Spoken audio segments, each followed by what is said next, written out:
সব আমার নবী দেখছে। তুরাদু আলাইয়া আমালুকুম,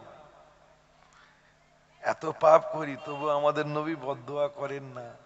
এইভাবে আমার নবী বলেন না আমার আল্লাহকে, আয় আল্লাহ, আয় আল্লাহ পাক রব্বুল আলামিন, আমার জিকিরের মাহফিলে আমার উম্মাতিরা নেই।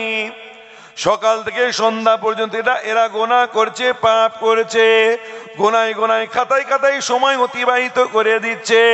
আয় আল্লাহ, এরা বাজারে আছে, বেপর্দায় ঘুরে বেড়াচ্ছে। আল্লাহ এদের ধ্বংস করে দিন, নিস্তে নাবুদ করে দিন, ফানা করে দিন, মিসমার করে দিন। না না না না না না, আমরা এত পাপ করি, এত গোনা করি বটে, তবু আমাদের দয়ার নবী আমাদের জন্য বদদুয়া না করে, আমাদের জন্য আল্লাহর দরবারে বদদুয়া না করে, আমাদের জন্য কেঁদে কেঁদে কেঁদে কেঁদে ক্ষমা চাইতে থাকে। আর একটু জোরে বলবেন, আয় আল্লাহ আমার উম্মতকে মাফ করে দাও, ক্ষমা করে দাও। এরা গোনা করছে বটে, কিন্তু আমার খাতিরে তুমি আমার উম্মতকে নেস্তে নাবুদ করে দিও না, এদের ধ্বংস করে দিও না, এদের উপরে আল্লাহর আযাব দিও না। আল্লাহ এদের ক্ষমা করে দাও। তো আজকে সকাল থেকে সন্ধ্যা পর্যন্ত যা করলাম নবীর দরবারে পৌঁছে গেছে। এখনকার আমাদের সাকানাত হারাকাত, কারা এখানে কারা বাহিরে, কারা নেক কাজের মধ্য দিয়ে সময় অতিবাহিত করছেন, কারা গুনার কাজের মধ্য দিয়ে সময় অতিবাহিত করছেন, আমার নবী দেখছেন। আমার নবীকে কষ্ট দেবেন না, সব শেষ হয়ে যাবে। কথা বুঝতে পেরেছেন? সব শেষ হয়ে যাবে।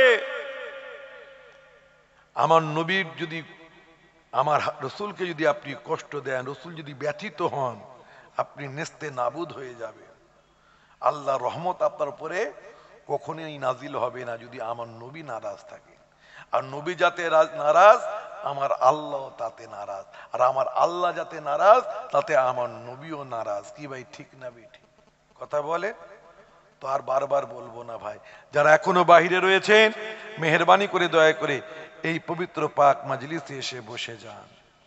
একবার জোরে সে তাকবীর, নারে তাকবীর। আমার ভাই জানেরা, সকলে আপনারা জানেন যুদ্ধ চলছে, মাঝে মাঝে বিরতি হচ্ছে, তারপরেও যুদ্ধ চলছে। হামাসের সাথে, প্যালেস্তাইনদের সাথে ইসরায়েলের যুদ্ধ চলছে।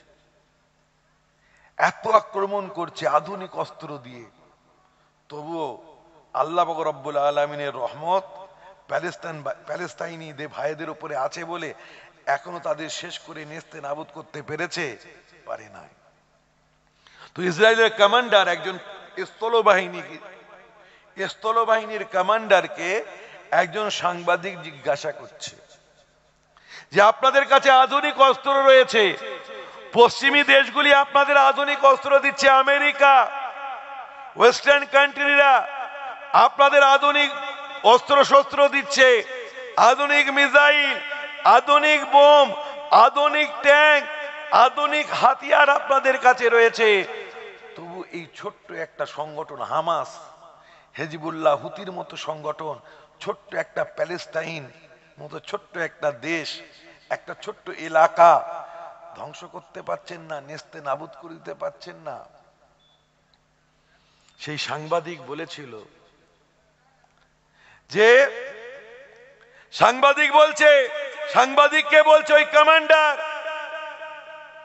আমাদের কাছে আধুনিক অস্ত্র আছে, পশ্চিমী দেশগুলি আমাদের সাহায্য করছে, আধুনিক অস্ত্র দিচ্ছে, বিশেষ করে আমেরিকা আধুনিক অস্ত্র আমাদের সরবরাহ করছে, আমাদের কাছে আধুনিক বাম আছে, আধুনিক ট্যাঙ্ক রয়েছে, আধুনিক অস্ত্র রয়েছে। কিন্তু ওরা গেরিলা হামলা করার পূর্বে হঠাৎ হঠাৎ গেরিলা হামলা করছে, আর ওই হামলার করার সময় ওরা একটা ধ্বনি দিচ্ছে, ওই ধ্বনিটা যখন ওরা দেয় তখন আমাদের হাত কাঁপতে আরম্ভ করে দেয়। হাতে অস্ত্র তো থাকে, কিন্তু অস্ত্র চালাবার ক্ষমতা থাকে না। ওই ধ্বনি যখন তারা দেয়, আমাদের হৃদয়ের মধ্যে কম্পন তৈরি হয়, আমাদের পা কাঁপতে থাকে। কি ধ্বনি দেয়? সাংবাদিক জিজ্ঞাসা করছে, বলছে একটা ধ্বনি দেয়, আল্লাহু আকবার। জোরে বলবেন না সুবহানাল্লাহ। আল্লাহু আকবার বলে ধ্বনি দিচ্ছে, আমাদের হৃদয়ে কম্পন তৈরি হচ্ছে, আমাদের হাত কাঁপছে, আমাদের পা কাঁপছে, আমরা অস্ত্র চালাতে পারছি না। সে বলেছিল, না बम से डर लगता है, ना मिसाइल से डर लगता है, ना राइफल से डर लगता है, हमें डर लगता है तो डर लगता है नारा नाराए तकबीर अल्लाहु अकबर से डर लगता है। বলুন সুবহানাল্লাহ। আমরা তো বলি নারে তাকবীর, উচ্চ করো আওয়াজ, আল্লাহর নামের নারা উচ্চ করো। ওরা নারায়ে তাকবীর বলে না, খালি আল্লাহু আকবার। আল্লাহ সবার থেকে বড়, আল্লাহ বড়, আল্লাহ মহৎ, আল্লাহ চেয়ে বড় কেউ আছে? এই ধ্বনিটা শুনলে আমরা কাঁপি।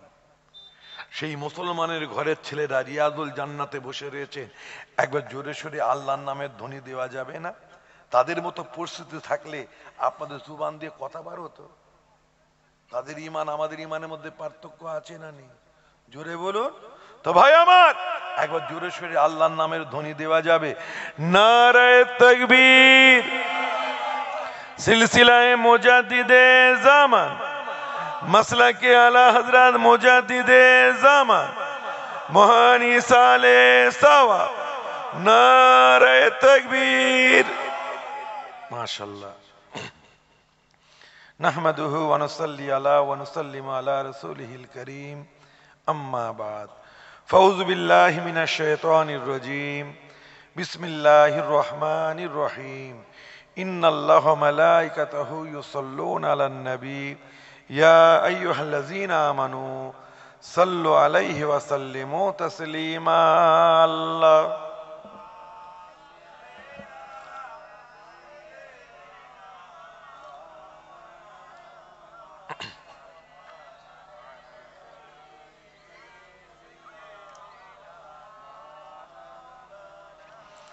शफीए आसिया तुम हो, वसीला बेकसा तुम हो, अब तुम्हें छोड़कर किधर जाऊं, बताओ या रसूल अल्लाह अल्लाह।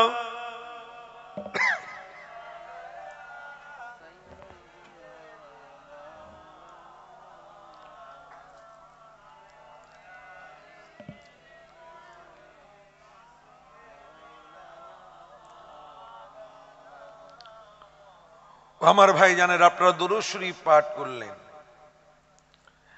অনেকে ভাবেন আলেম ওলামারা যে দুরূদ শরীফ পাঠ করান হয়তো সময়টাকে অতিবাহিত করার জন্য দুরূদ শরীফ পাঠ করান, সময়টা পার করার জন্য হয়তো দুরূদ পাঠ করান। সত্যি কি তাই? কারা কি নিয়াতে দুরূদ শরীফ পাঠ করান জানি না। যারা আহলে সুন্নাতুল জামাতের অনুগামী অনুসারী, যাদের সাথে ওলিদের নিসবাত, তারা যে দরুদ শরীফ পাঠ করান, নবীর সাথে জানাদের নিসবাত, তারা যে দরুদ শরীফ পাঠ করান সময়টা অতিবাহিত করার জন্য নয়। কিসের জন্য পাঠ করান? একটা জিনিস মাথায় রাখবেন, আপনি নামাজ পড়বেন, রোজা রাখবেন, দান খায়রাত করবেন, ইবাদতে মালি ইবাদতে বাদানি করবেন, আল্লাহর নৈকট্য আপনার হাসিল হবে, আল্লাহর কুরবাত হাসিল হবে। নামাজ পড়লে, রোজা রাখলে, দান খায়রাত করলে, হজ করলে, উমরা করলে আল্লাহর নৈকট্য হাসিল হয়। আর দরুদ শরীফ পাঠ করলে আমার নবীর নৈকট্য, নবীর কুরবাত, নবীর আপন হওয়া যায়। বলুন সুবহানাল্লাহ। দরুদ শরীফ পাঠ করলে নবীর দিদার পাওয়া যায়। আমার ভাই জানেরা, আমার দাদা হুজুরের পীর মুর্শিদের নাম কি একটু বলে?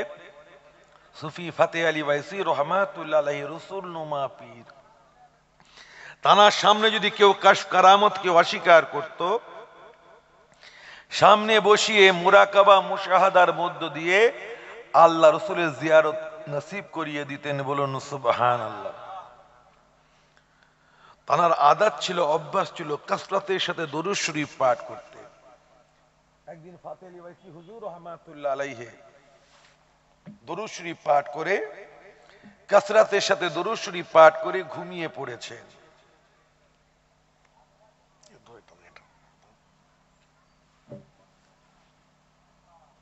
দরুদ শরীফ পাঠ করে ঘুমিয়ে পড়েছে। এমন সময় স্বপ্নের মধ্যে দেখতে পান দিন দুনিয়ার বাদশাহ জনাবে মুহাম্মদুর রাসূলুল্লাহ সাল্লাল্লাহু আলাইহি ওয়াসাল্লাম তার স্বপ্নের মধ্যে হাজির হয়ে গিয়েছে।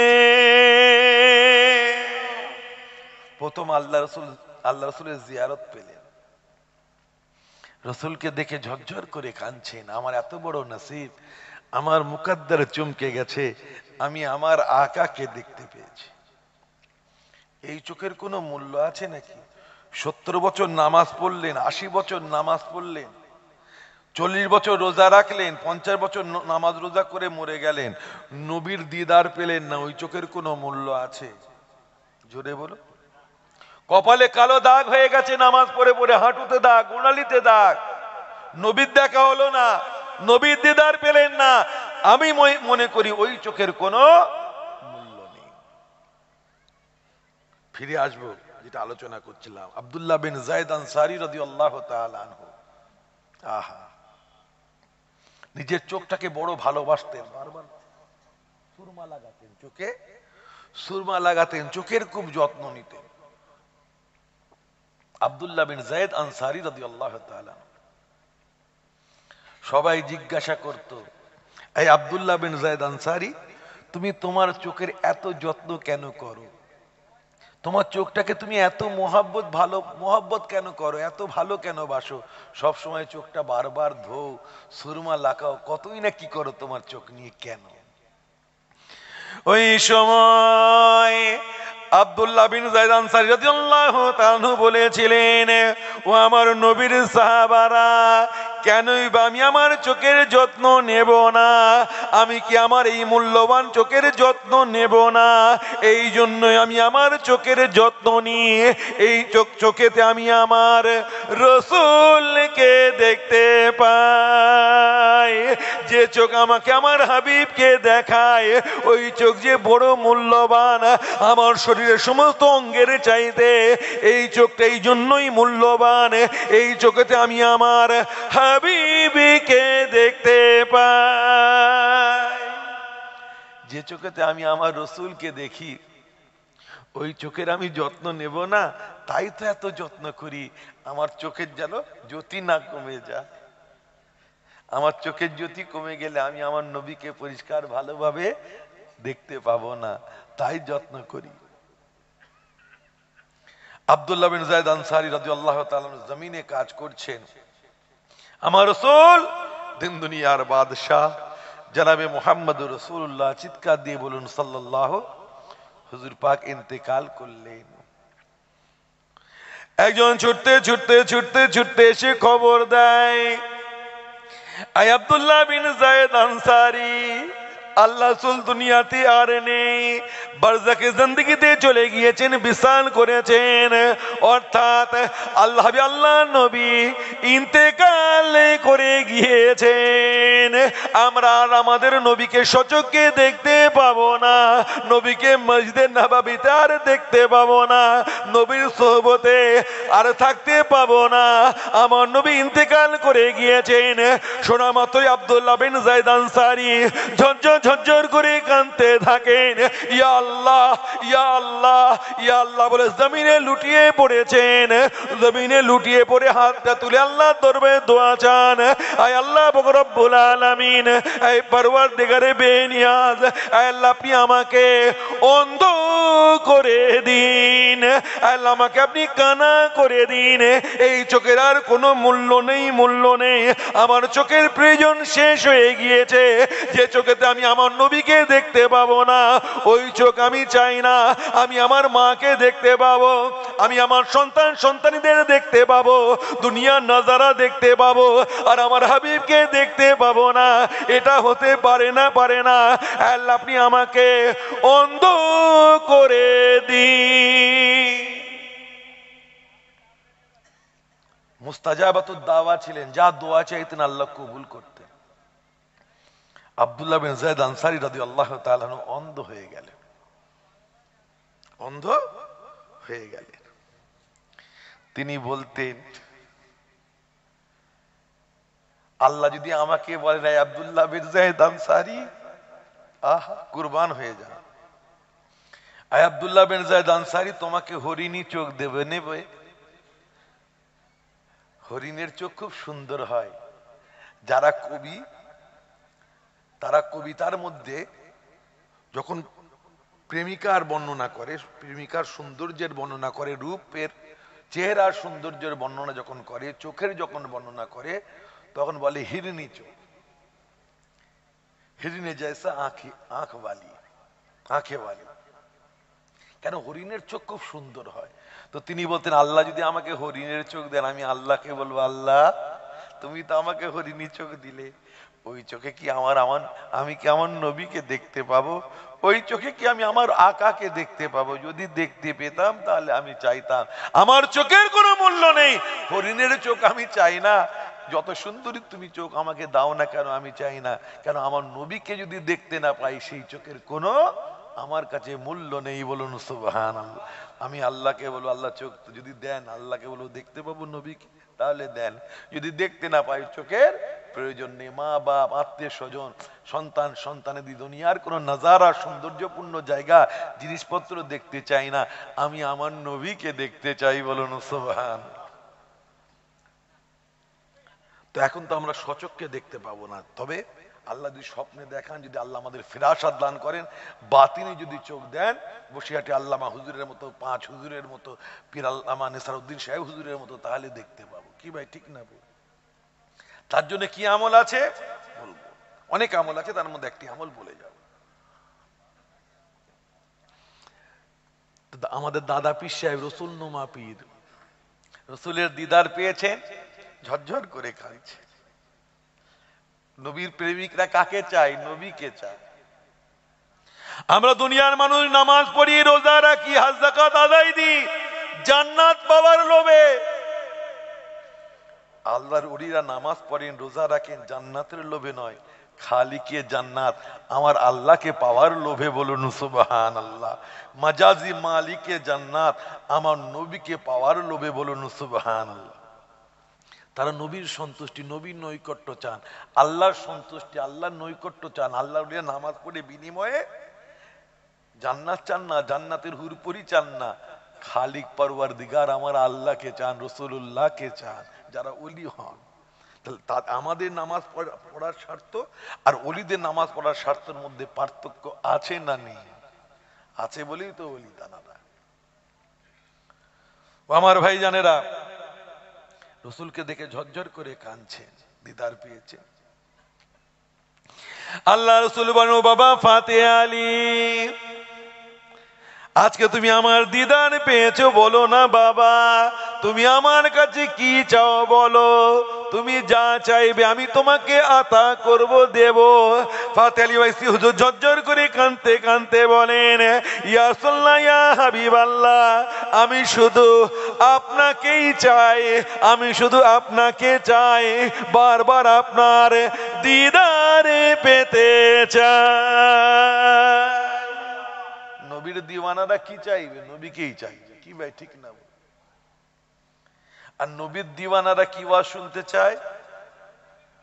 তাদের চাইন কি জানেন? না জাম सहारा देता है, न शरबत प्यास बुझाता है, हमें तो मोहम्मद का एक नाम सहारा देता है। बोलो ना सुभान अल्लाह। নবীর আশিকরা নবীর জিকিরই শুনতে চায়। আর আমি নবীর জিকির ছাড়া অন্য আলোচনা পারি না ভালো। আমার ওয়ালি সাহেব ফিদায়ে রসুল, পীর আল্লামা আশিকে রসুল, ফিদায়ে রসুল নুরুদ্দিন সিদ্দিকী রহমাতুল্লাহ আলাইহি সারা জীবন নবী নবী করে দুনিয়া থেকে চলে গেছে। আমিও সদা সর্বদা নবীর জিকির, নবীর আলোচনা করি। বড় আলিম আমি নই, महदूद इल्म वाला आदमी हूँ, ना मेरे पास इल्म है ना अमल है, सिवाय बुजुर्गाने दीन के दुआ के सिवा कुछ भी नहीं है। আমার মধ্যে ইলম কালাম নেই, তবে আল্লাহর ওলিদের দোয়া, দাদা পীরের দোয়া, পাঁচ হুজুরের দোয়া, দাদা পীরের খোলাফাদের দোয়া, বসিরহাটে আল্লামা হুজুরের দোয়া, পীর আল্লামা নেসারউদ্দিন সাহেব হুজুরের দোয়া আমার সাথে রয়েছে, খাজায়ে খাজগানের দোয়া, বড় পীর সাহেব হুজুরের দোয়া আমার সাথে রয়েছে। আর আগেই বলেছি, দোয়াতে আল্লাহ মানুষকে বড় বড় নিয়ামতের অধিকারী করে। ওলিদের দোয়া বড় নিয়ামত। अदना हो कतरा बन जाओगे, कतरा हो समंदर बन जाओगे। आम नमाजी हो वली नमाजी बन जाओगे, आम रोजदार हो वली रोजदार बन जाओगे। बोलুন সুবহানাল্লাহ। উলিদের দোয়া। তো যতটুকু দোয়াতে জেনেছি বুঝেছি, নাজাত যদি পেতে চান, নবীর নৈকট্য, আল্লাহ নৈকট্য যদি হাসিল করতে চান, নবীর জিকির, নবীর আলোচনা সদা সর্বদা করুন, নবীর ইশকে ফানা হয়ে যান, আল্লাহ পাকে বাকা করে দেবেন। বলুন সুবহানাল্লাহ। ইশকে ফানা হো বাকা বন যাओगे। তো ভাই আমার, হুজুর আপনার বারবার দিদার চাই, আপনাকে চাই, কিছু আর অন্য কিছু চাই না। ফাতে আলী ওয়াইসি হুজুরকে আমার রাসূল বলেন, বাবা ফাতে আলী, তুমি আমাকে এত মোহাব্বত করে, এত ভালোবাসো বাবা, ঠিক আছে ঠিক আছে, বছরে একবার করে তুমি আমার দিদারে পেয়ে যাবে। হুজুর জান ভরবে না, ভরবে না, আরো দিদার চাই, বারবার দিদার চাই। আমার নবী সময় বলেছেন, ঠিক আছে 6 মাস ছাড়া ছাড়া তুমি আমার দিদারে পেয়ে যাবে। আর একটু জোরে বলবেন না? ফাতে আলী ওয়াইসি হুজুর কাঁদছেন ঝরঝর করে, হুজুর আর একটু করম করুন, দয়া করুন, আরো দিদার করান, আরো দিদার চাই। আমার নবী বলেন, বাবা ফাতে আলী, তুমি আমাকে এত মোহাব্বত করে, এত ভালোবাসো বাবা, ঠিক আছে ঠিক আছে, 3 মাস ছাড়া ছাড়া তুমি আমার দিদারে পেয়ে যাবে। ফাতে আলী ভাই হুজুর ঝনঝন ঝনঝন করে কাঁদতে থাকেন, হুজুর জান ভরবে না, আর একটু করম করুন, দয়া করুন, আরো একটু বেশি বেশি দিদার করান, আরো দিদার চাই, আরো দিদার চাই।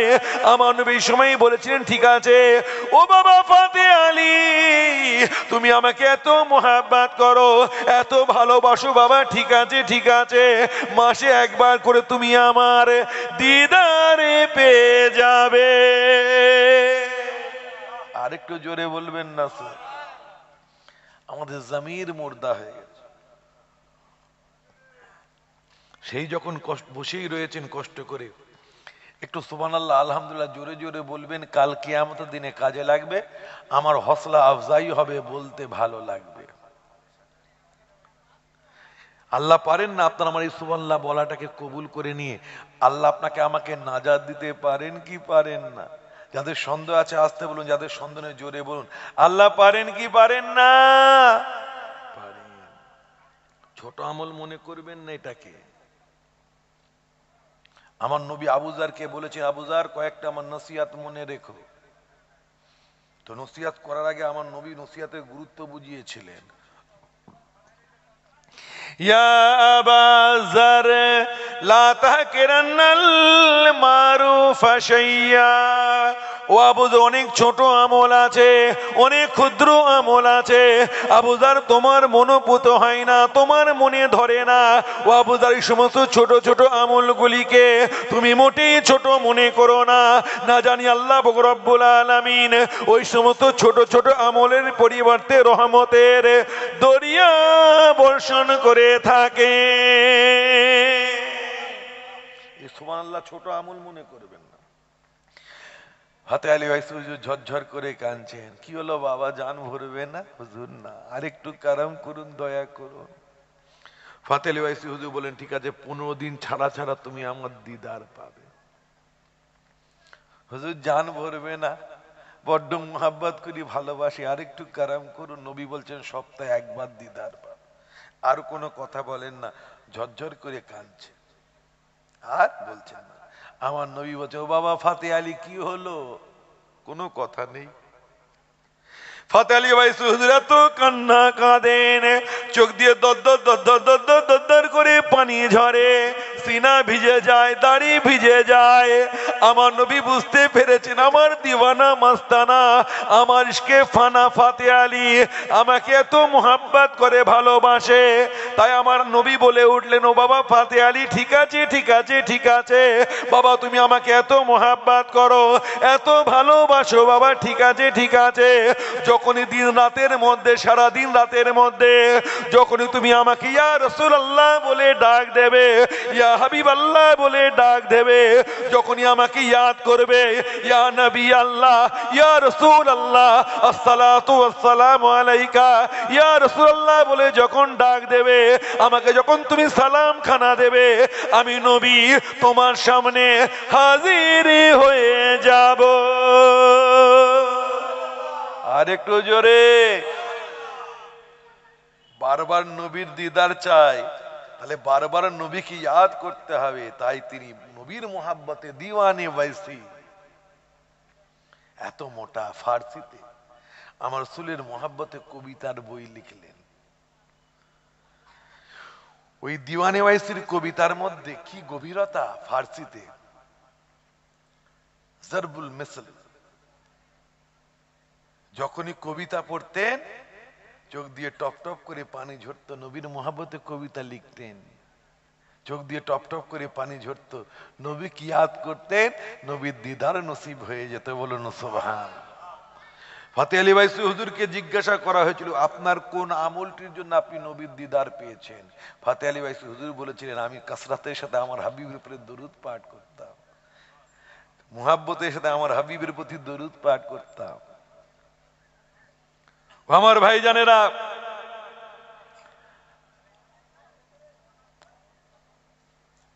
অনেকে আপনারা হুজুর কেবলাদের হাতে বায়াত রয়েছে, অনেকে মেজলা হুজুর পীর কেবলার হায়াতে, অনেকে বড় হুজুর কেবলার হায়াতে, অনেকে নামা হুজুর, ছোট হুজুর, তারপরে আমার বড় চাচার হুজুর পীর কেবলা পীর আল্লামা ফানাফিল্লাহ সাইফুদ্দিন সিদ্দিকী রহমাতুল্লাহ, পীর আল্লামা কালিমুল্লাহ সিদ্দিকী রহমাতুল্লাহ, পীর আল্লামা আবু ইব্রাহিম সিদ্দিকী রহমাতুল্লাহ, আমার আব্বা জান ফিদায়ে রসুল পীর আল্লামা নুরুদ্দিন সিদ্দিকী রহমাতুল্লাহ। তো হুজুর কেবলা যখন বায়াত করতেন, আমি মেজে হুজুরের কথাটাই বলি, মেজলা হুজুর কেবলা যখন বায়াত করতেন কি বলতেন? বায়াত করার পরে বলতেন ওজিফার বই একটা নিবে, আর কিছু ট্রেনিং দিতেন, কিছু আমলের কথা বলে দিতেন। তো আমার মনে আছে হুজুর কেবলা ইন্তেকালের কিছু মাস আগে হুজুর কেবলা বাড়িতে রয়েছেন, জওয়ান যুবক ছেলে কয়েকটা হুজুর কেবলার পায়ের কাছে দাঁড়িয়ে ঝরঝর ঝরঝর করে কাঁদছে। আমি অবাক হয়ে গেলাম, এই জওয়ান যুবক ছেলেগুলি মেজলা হুজুর কেবলাকে এত মোহাব্বত করে, এত ভালোবাসে। বুড়োরা কাঁদবে, বুড়োরা বেশি সৌবতে এসেছে, ইয়াং ছেলে এরা এত কাঁদে কেন? আমার কৌতূহল হলো। আমি ওই ছেলেগুলিকে জিজ্ঞাসা করলাম, ভাইয়েরা তুমি কি আমার দাদা জানের কাছে, তোমরা কি খুব আসা যাওয়া করতে, খুব মোহাব্বত ছিল, খুব সৌবতে থাকতে? তখন তারা বলেছিল, না, বেশি সৌবতে আসি নাই। একদিন ফুরফা শরীফে এসেছিলাম, দাদা হুজুরের মাজারটা জিয়ারত করে আস্তে আস্তে দরবার শরীফের দিকে যাচ্ছিলাম। তো যেতে যেতে দেখি মেজলা হুজুর কেবলার দরবারে মেজলা হুজুর কেবলা বসে রয়েছেন, তক্ত বসে রয়েছে। আমরা গিয়ে সালাম দিলাম, আসসালামু আলাইকুম। হুজুর কেবলা খুশ মিজাজে ছিলেন, হুজুর কেবলা সালামের জবাব দিলেন ওয়ালাইকুম আসসালাম। তারপরে হুজুর কেবলা নিজে থেকেই বলেন, বাবারা তোমরা কি আমি আবু জাফর আমার হাতে মুরিদ হতে চাও? তোমরা কি আমার হাতে মুরিদ হবে? তোমরা কি মুরিদ হতে চাও? হুজুর যেচে বললেন, যেচে টপ করে বলেন না। তো ইয়াং ছেলেরা আমাকে বলছে, আমরা ভয় খেয়ে গেলাম, যদি বলি মুরিদ হব তাহলে সিনেমা দেখা বন্ধ, গান বাজনা শোনা বন্ধ, হই হুল্লোড় বন্ধ, আড্ডাবাজি বন্ধ, গিবত গিল্লা চুগুলখুরি সব বন্ধ, মিথ্যা বন্ধ, নামাজি হতে হবে, রোজা রাখতে হবে, পাক্কা সুফি সাহেব হতে হবে। যদি বলি মুরিদ হব। তারপরে চিন্তা করছি জামানার মুজাদ্দিদের আওলাদ মুফতি আজম আলা হযরত মেজলা হুজুর পীর কেবলা রহমাতুল্লাহ আলাইহি 20টা হাদিসের কিতাবের সনদ প্রাপ্ত ব্যক্তি, বলুন সুবহানাল্লাহ। যখন সিলসিলার মুফতি নির্বাচন হবে, ছেলেকে বসিয়ে দেওয়ার মতো ব্যাপার নেই। সেখানে বসিয়াটে আল্লামা হুজুর রয়েছেন, বড় মাওলানা সাহেব, সেখানে পীর আল্লামা নিসারউদ্দিন সাহেব রহমাতুল্লাহ আলাইহি, তাজাম্মুল হোসেন সাহেব রহমাতুল্লাহ আলাইহি, ওয়াজিউদ্দিন সন্দবী রহমাতুল্লাহ আলাইহি, দেওবন্দ মাদ্রাসার সেকেন্ড, সব রয়েছেন, বড় বড় হাস্তিরা বসে রয়েছে। কথা বুঝতে পেরেছেন? তো কাকে মুফতি করা হবে আলোচনা চলছে। বসিয়াটে আল্লামা হুজুর বললেন, তার সাথে আরো কিছু খলিফারা ছিলেন, বললেন হুজুর কেবলা আমাদের পীর মুর্শিদ এত ভাবছেন, আমাদের মেজো ভাই থাকতে এনার চাই তার বড় যোগ্য কি আছে, আমাদের মেজো ভাইকে সিলসিলার মুফতি করা হোক। তো বসিয়াটে আল্লামা হুজুরের প্রস্তাব, অন্যান্য খলিফাদের প্রস্তাবে মুফতি আজম আলা হযরত মেজলা হুজুর পীর কেবলাকে বাংলা আসামের মুফতি নির্বাচন করা হলো, বলুন সুবহানাল্লাহ। তরিকাত হাকিকাত মারিফাতের পীর, 20টা হাদিসের কিতাবে সনদ প্রাপ্ত মানুষ, তার হায়াতে থাকাকালীন তার দৌড়ে পৃথিবীর বিখ্যাত 10 জন আলিমের মধ্যে একজন মেজলা হুজুর পীর কেবলা ছিলেন, বলুন সুবহানাল্লাহ।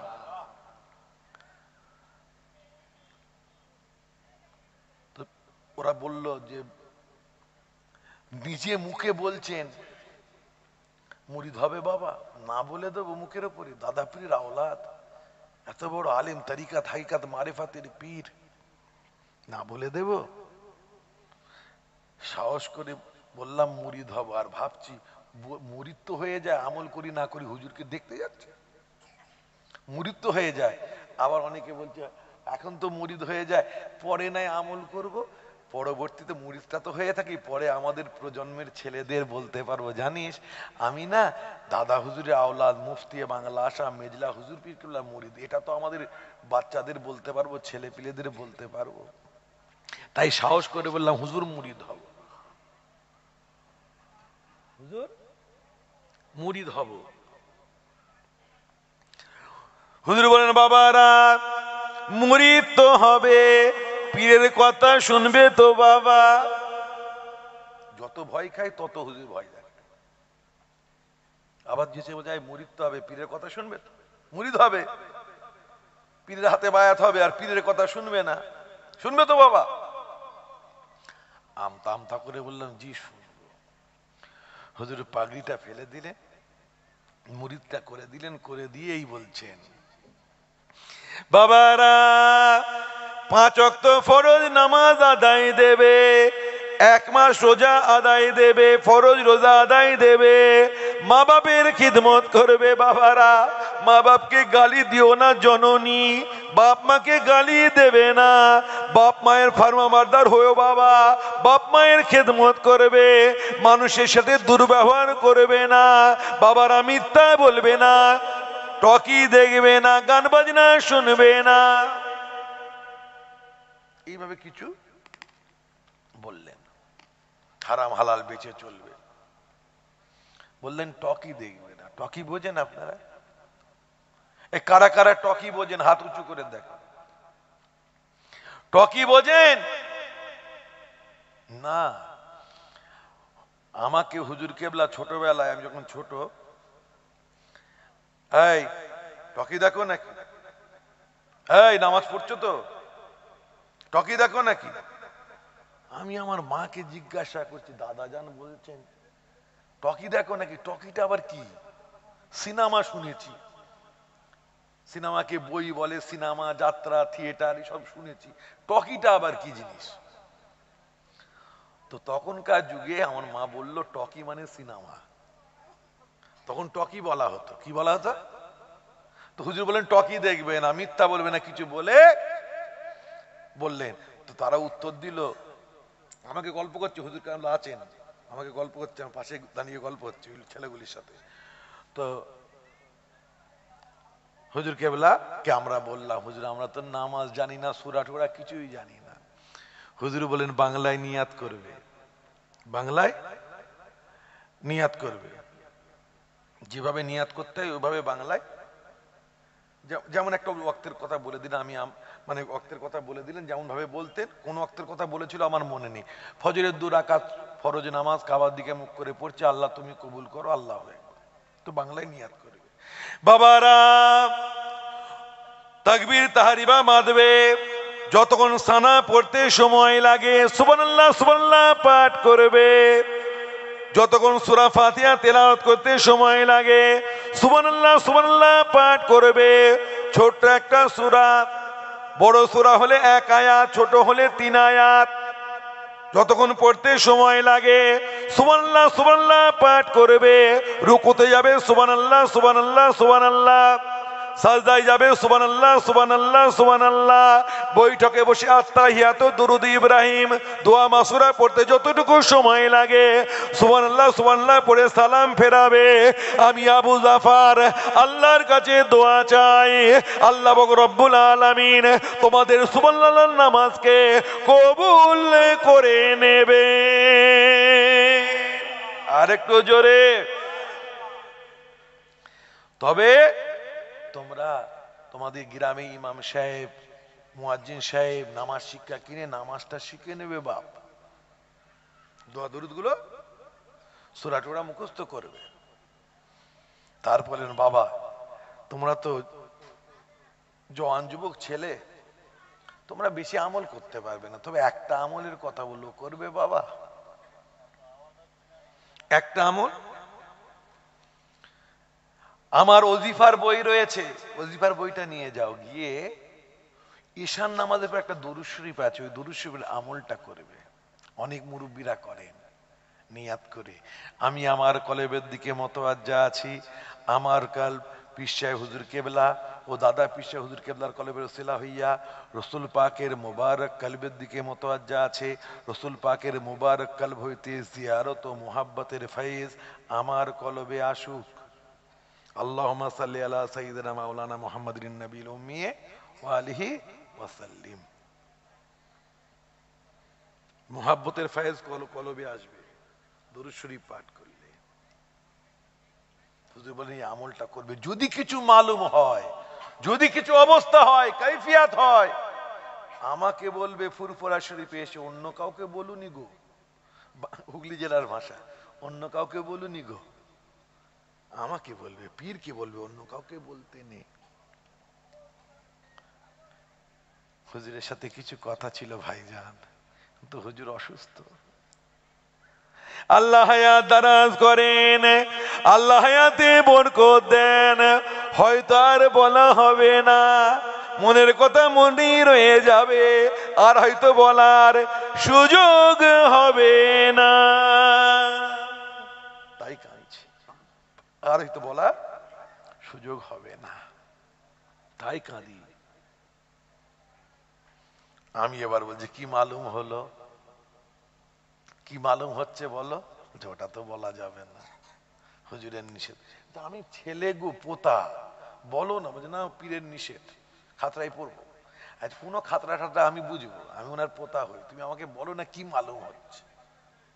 চেপে ধরেছি, বলো না ভাইরা।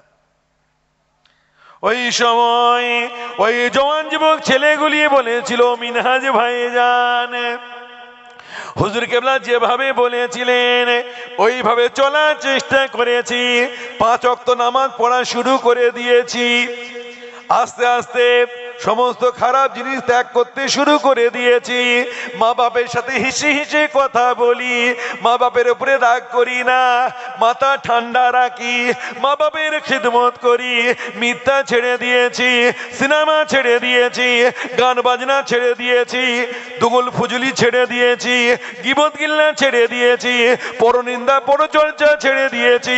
হুজুর কেবলা যেভাবে বলেছিলেন সুবহানাল্লাহ সুবহানাল্লাহ পড়ে নামাজ পড়া শুরু করে দিয়েছি।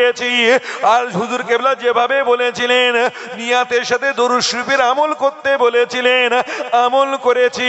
কে বলে 10 দিন, কে বলে 20 দিন, কে বলে 40 দিন, কে বলে 35 দিন, আমাদের সাথে আল্লাহ রাসূলের দিদার হয়ে গিয়েছে। আর একটু জোরে, দরুদ महत्वपूर्ण ইবাদত, রাসূলের সাথে মোহাব্বতের জরিয়া হলো দরুদ শরীফ। চার ইমামের এক ইমাম ইমাম শাফি রহমাতুল্লাহ আলাইহি, কে না চেনে? তানার শাকরের তানাকে তিনি ইন্তেকাল করেছেন, স্বপ্নে জিজ্ঞাসা করছেন, আয় আমার শায়েখ, আয় আমার ইমাম, হুজুর আল্লাহ তো আপনাকে জান্নাতে নিয়ে গেছেন ইয়াকিনান, তো আল্লাহ আপনার কোন আমলটা সবচাইতে বেশি পছন্দ করলেন?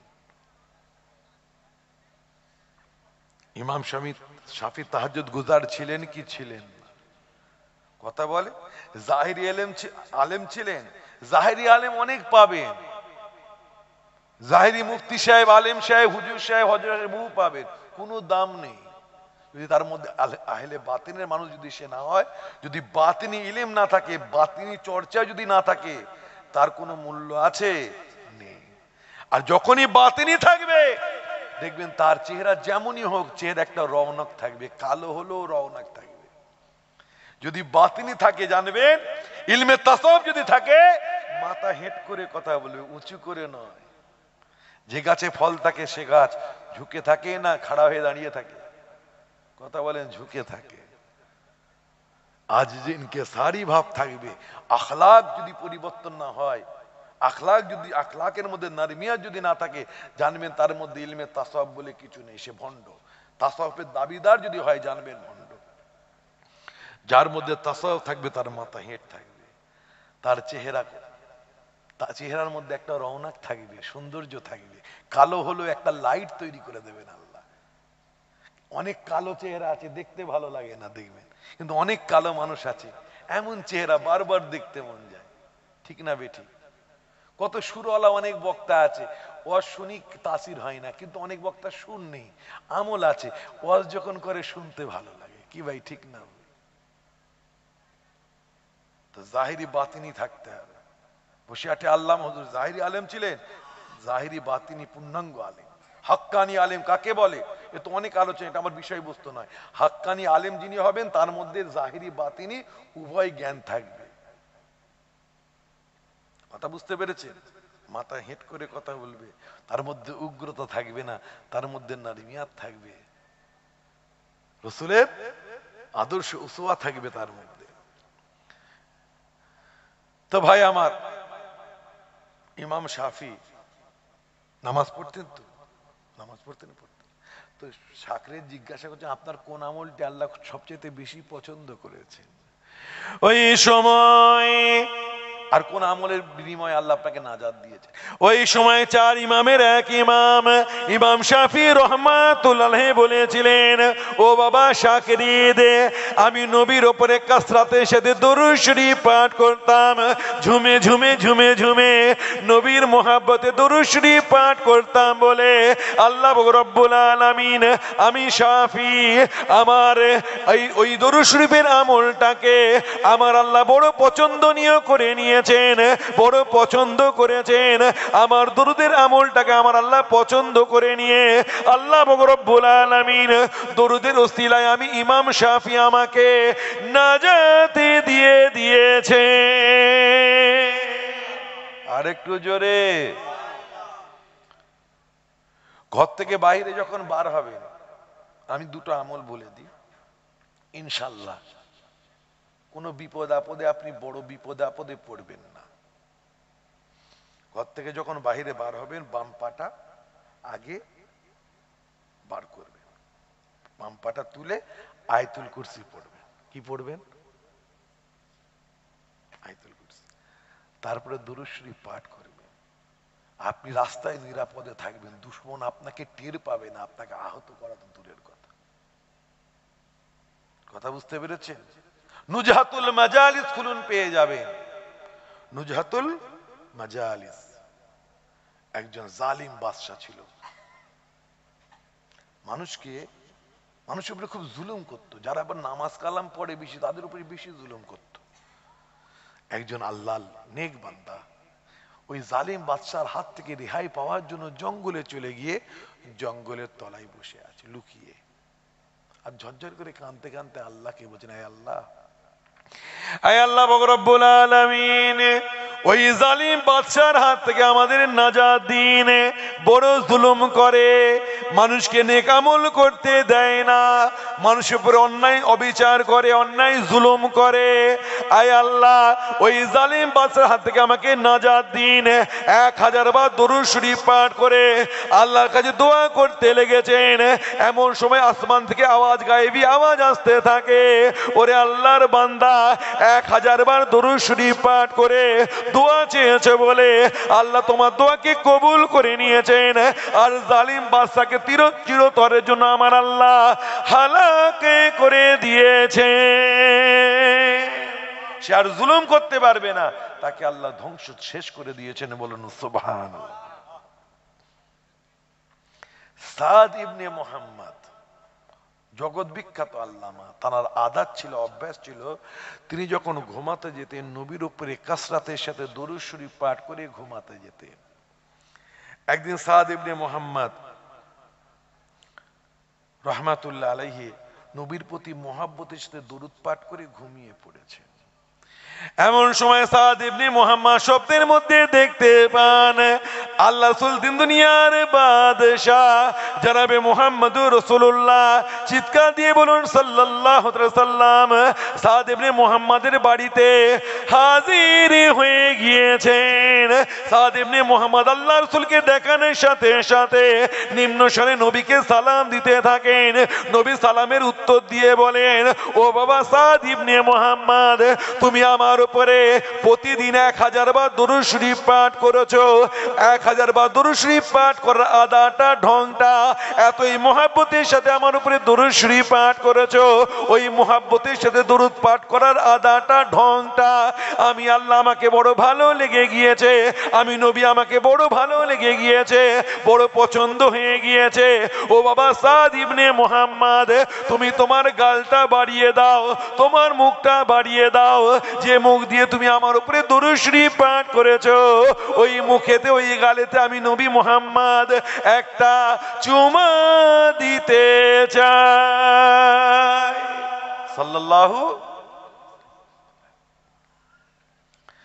সাদ ইবনে মুহাম্মদ বলেন, যখন সকাল হয়ে গেল, আমার রাসূল আমার ঘরে তাশরীফ এনেছিলেন বলে আমার ঘরটা নবীর নূরেতে আলোয় আলোকিত হয়ে গিয়েছে। আর আমার নবীর তাশরীফ আওরির জন্য আমার ঘরটা নবীর পাসিনার সুগন্ধে খুশবুদার হয়ে গিয়েছে। বলুন সুবহান। আর একটু জোরে বলা যাবে না সুবহান? আমার নবীর পাসিনা মুবারক খুশবুদার, কি ভাই ঠিক না ভুল? আমার নবী যে পথ দিয়ে হেঁটে যেতে, কোন আজনবী ব্যক্তি সেই পথে এসে যদি হাজির হয়ে যেত, সে বুঝতে পারতো মদিনাওয়ালা, কামলিওয়ালা নবী এখান থেকে হেঁটে হেঁটে গেছেন। বলুন সুবহানাল্লাহ। কেন ওই ফিজাটা, ওই এলাকাটা যেখানে আমার নবী যেখান দিয়ে যেতেন, ওই এলাকাটা আমার নবীর তাশরীফ আওরির জন্য, আমার নবীর হাজিরির জন্য, গুজারের জন্য, ওই জায়গাটাকে আমার আল্লাহ, ওই ফিজাটাকে, ওই আবহাওয়াটাকে আমার আল্লাহ খুশবুদার বানিয়ে দিতেন। বলুন সুবহান। তাহলে দুরূদ শরীফ महत्वपूर्ण ইবাদত। তাই হৃদয় নিংড়ানো প্রেম ভালোবাসা দিয়ে ভক্তি শ্রদ্ধার সাথে অন্তরে অন্তরস্থল থেকে নবীর উপরে দরুদের হাদিয়া নজরানা পেশ করুন। আল্লাহুম্মা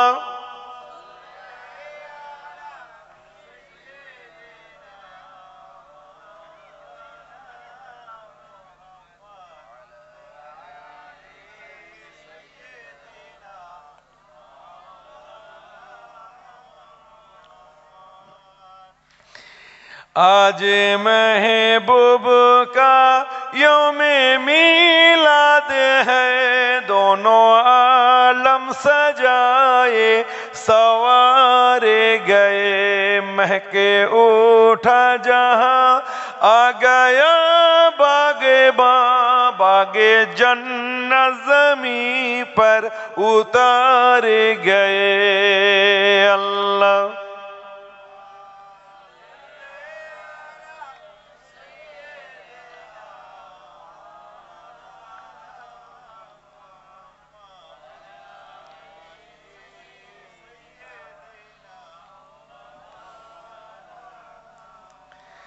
महकी हवा है बिखरने लगी, महकी हवा जुल्फे महबूब शायद संवरने लगी, जुल्फे महबूब शायद संवरने लगी, खूब किस्मत हमारी चमकने लगी, खूब किस्मत हमारी चमकने लगी, खूब बनते मुकद्दर हमारे गए। हो गई हुस्ने खालिक की जलवागरी, हो गई हुस्ने खालिक की जलवागरी, नूर से गोद है आमिना की भरी, नूर से गोद है आमिना की भरी, जिसके घर की सलामी को अदब से, जिसके घर की सलामी को अदब से, काबातुल्लाह के झुकते मीनारे गए। अल्लाह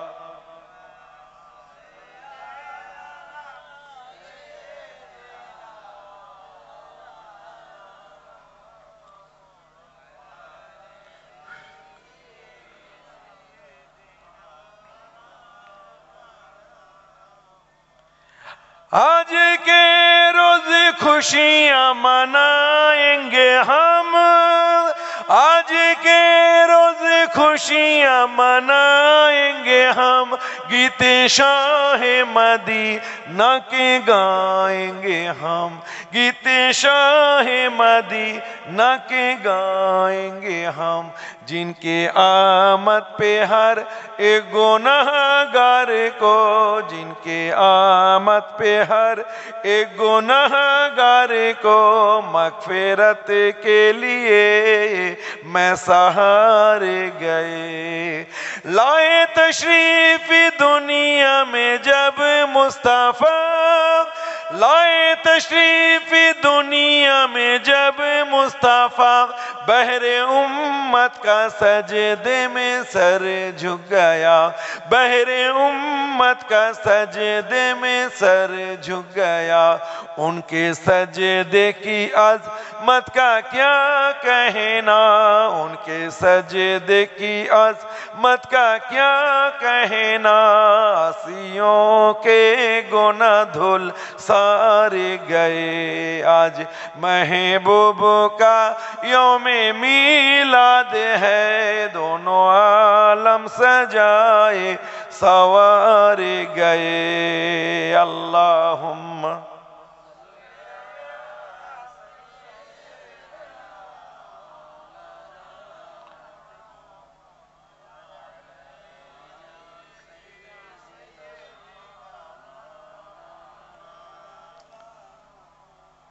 ভূমিকায় সময় নষ্ট করব না, কিছু আলোচনা রেখে আপনাদের খেদমত থেকে বিদায় নেব।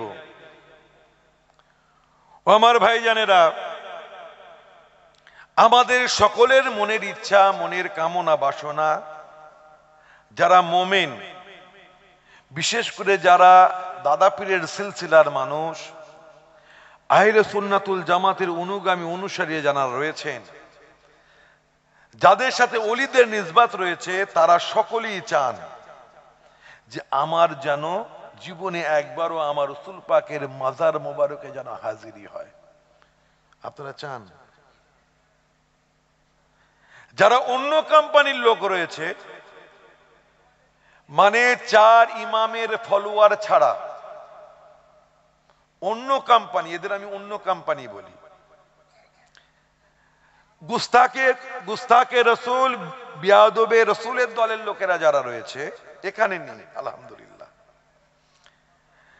যারা অন্য কোম্পানি, এই আহলে সুন্নাতুল জামাতের বাহিরের যারা রয়েছে, তাদের জীবনেরও শখ রয়েছে, আমাদের শখ রয়েছে মদিনাতে যেন হাজিরি হয়, তার সাথে মক্কাতেও হাজির হয়।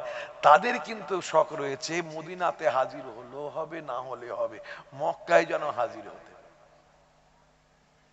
আমার ওয়াজ বুঝবেন ভাই, আমার সুরতাল নেই, পরে দাওয়াত করতে হবে না। তাহলে আপনি আমি চাই আল্লাহর খানা কাবার জিয়ারত যেন হয়, আমার রাসূলের রওজা মোবারকে যেন যাওয়া হয়, জিয়ারত হয়। তাই তো। কিন্তু তারা মদিনা শরীফ হলেও হবে, না হলেও হবে, কাবা শরীফ হতে হবে তৌহিদওয়ালা। খালি তৌহিদ তৌহিদ, তৌহিদের আড়ালে রিসালাতের সাথে গুস্তাকি। পুরনো যারা ছিল তারা মদিনাতে যেতে চায় 40 ওয়াক্তের নামাজ পড়ার জন্য। আবার বলে মদিনার সাথে ওই হজের কোনো সম্পর্ক নেই। 40 ওয়াক্তের নামাজ আলাদা, ওটা ফাজিলাত রয়েছে। আমার নবী বলেছেন 40 ওয়াক্ত নামাজ তাকবীরে ওলার সাথে কেউ যদি পড়ে তাহলে কি হবে, নবী আমার কি করবেন, সুপারিশ করবেন। তার জন্য অনেকে যেতে চায়। পুরনোর কথা বলছি। আর লেটেস্ট দ্বারা তৈরি হচ্ছে জুব্বা কুব্বা লুব্বা হাব্বা গাব্বা, লালটুস চেহারা, সোনো পাউডার মেরে, পাগড়ি পরে, জিগজাগ কাপড় পরে স্টেজে ওঠে, গলা আছে, সুর আছে। ইউটিউবারদের পয়সা দিয়েছে, তাদের সোশ্যাল মিডিয়া চাঙ্গা, তারা লেটেস্ট ফতোয়াবাজি করছে। পুরনো গুলো তবুও বলতো যে জিয়ারতটা না করতে যাও, না যাবে, জিয়ারতের উদ্দেশ্যে যাওয়ার দরকার নেই, নামাজটা পড়ে এসো। এরা বলছে যাওয়ারই দরকার নেই। কথা বুঝতে পারছে? যাওয়ার দরকার নেই, হজের সাথে কোনো সম্পর্ক নেই। মদিনা যাওয়া সাথে হজের কোনো সম্পর্ক নেই। আমি তাদের বলি, যারা বলে শিফাউ শিকাম ফি জিয়ারাতে খায়রিল আনাম, তাকিউদ্দিন সুবকির লেখা। আল্লাহ নবী বলেছেন, সহি হাদিস, কোন বান্দা হজ করলো আর আমার জিয়ারতে এলো না, অর্থাৎ আমার রাসূল পাকের মাজার মুবারকে গেল না, মক্কা গেল, মদিনায় এলো না, সেজন্য আমি নবী আমার সাথে নাফরমানি করলো। বলুন নাউজুবিল্লাহ। আল্লাহ যেন আমাদের নাফরমানি না করান। নবী বলছেন সেজন্য আমার সাথে জাফা করলো। তো আমার নবী বলছেন মক্কায় গেল, মদিনাতে এলো না, আমার জিয়ারতে এলো না, সে আমার সাথে নাফরমানি করলো। নবীর সাথে নাফরমানি হলে আল্লাহ হজ কবুল করবে? জোরে বলেন করবেন? আর একটু জোরে। আর তাদের বলি, ওরে হজ তো আমলের নাম, হজ আমল, উমরা আমল, নামাজ আমল, আমলের সাথে নবীর কেন সম্পর্ক হবে, মদিনাওয়ালার কেন সম্পর্ক হবে? আরে হজ, উমরা, নামাজ, রোজা এগুলো তো আমল, আমলের সাথে মক্কার সম্পর্ক, মক্কার সম্পর্ক আমলের সাথে, আর ইমানের সম্পর্ক, কবুলিয়াতের সম্পর্ক, ইমানের সম্পর্ক মদিনাওয়ালা নবীর সাথে। বলুন সুবহানাল্লাহ। আরেকটু জোরে বলবেন। মদিনাওয়ালার সাথে কিসের সম্পর্ক? ইমানের সম্পর্ক। ও আমার ভাইজানেরা, মক্কা শরীফ আজমাতওয়ালা জায়গা, মদিনা শরীফ আজমাতওয়ালা জায়গা, কোনো সন্দেহ নেই।